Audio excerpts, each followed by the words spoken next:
To sew a stay stitch, I'm going to use one piece of fabric. It said to cut a sample that was 4 by 6.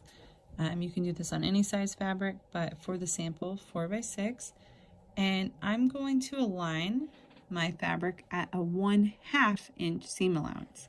So 5/8 is here, 4/8, which is the same as 1/2, is 1 in from that first long line.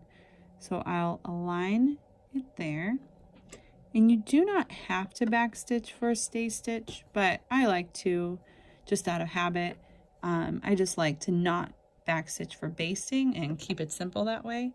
However, stay stitching acts as a guideline in the case of making pockets. It's also good for helping fabrics not to stretch out when we start to sew clothing. A lot of times it will tell you to stay stitch along curves on a pattern.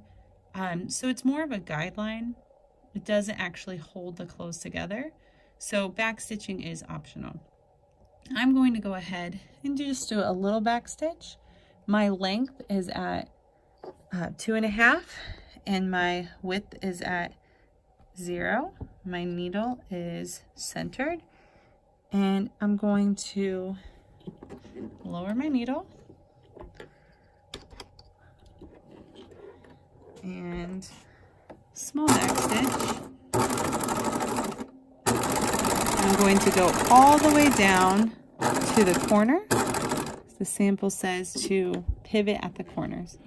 So whenever you get to a corner, I like to stop and turn. And if it actually is lined up perfectly at 4/8. But if it wasn't, you could go back, lower your presser foot, turn your hand wheel until you got it just right. So then I pivot, go along the long side, my presser foot, and pivot. The directions say to go along 3 edges of the fabric, and I'll just do a small back stitch out of habit.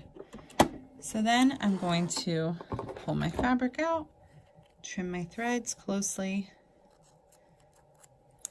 and there you have a stay stitch. Now, since it acts as a guideline, oftentimes you leave it just how it is. Other times this can be a guide for where to fold fabric. So it might ask you to turn it under and press along the stitch line, and it acts as a nice guideline on where to fold something. There's your stay stitch.